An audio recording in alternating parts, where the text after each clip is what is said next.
સુરતની મનશ્રીએ માત્ર 15 મહિનાની ઉંમરમાં જ વર્લ્ડ રેકોર્ડમાં સ્થાન મેળવ્યું છે. તમને કદાચ પ્રશ્ન થાય કે એવું તો મનશ્રીએ 15 મહિનાની ઉંમરે કરી શું બતાવ્યું, તો તમને જાણીને નવાઈ લાગશે કે 15 મહિનાની ઉંમરમાં તે કોઈ પણ પ્રાણી કે પક્ષીનો અવાજ કાઢી શકે છે. નવાઈ લાગે કે 15 મહિનાની ઉંમરમાં કોઈ બોલી પણ શકતું ના હોય, ત્યારે મનશ્રી કોઈ પણ પ્રાણી કે પક્ષીનો અવાજ કાઢી શકે તે એક જોરદાર સિદ્ધિ છે. મનશ્રીએ 87 સેકન્ડમાં 20 જેટલા પક્ષીઓ અને પ્રાણીઓના અવાજની મિમિક્રી કરીને વર્લ્ડ રેકોર્ડ બનાવ્યો છે.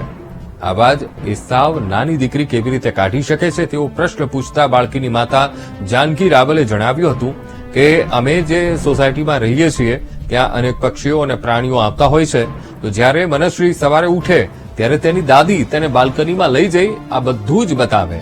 તેને દાદી રમાડતા રમાડતા એ શીખવે પણ ખરા.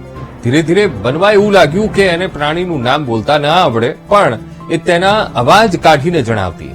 જેમ કે ઉદાહરણ તરીકે કાગડો દેખાય તો તે કા કા કરીને બોલતી, અને જેથી એમને આઈડિયા આવ્યો કે દરેક પ્રાણીઓને તેમના અવાજ થકી ઓળખી શકે છે.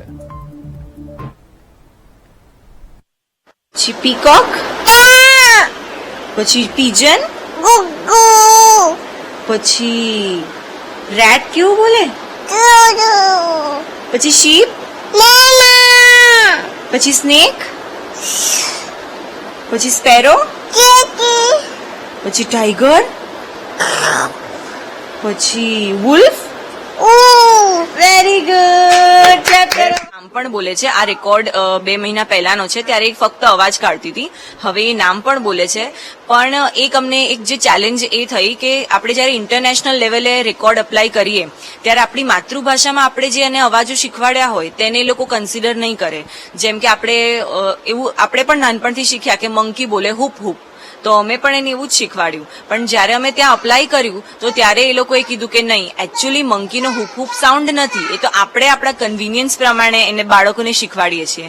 એટલે ત્યાં અમે જે પણ 26-27 અવાજો મોકલ્યા હતા એમાંથી અમારા 20 અવાજો સિલેક્ટ થયા કે જે એક્ઝેક્ટ એનિમલના એ સાઉન્ડ કરતી હોય, કે જે ઇન્ટરનેશનલી અપ્રુવ્ડ સાઉન્ડ્સ હોય, એ એના અપ્રૂવ થયા અને 20 એનિમલના સાઉન્ડ્સનો પછી એને રેકોર્ડ મળ્યો.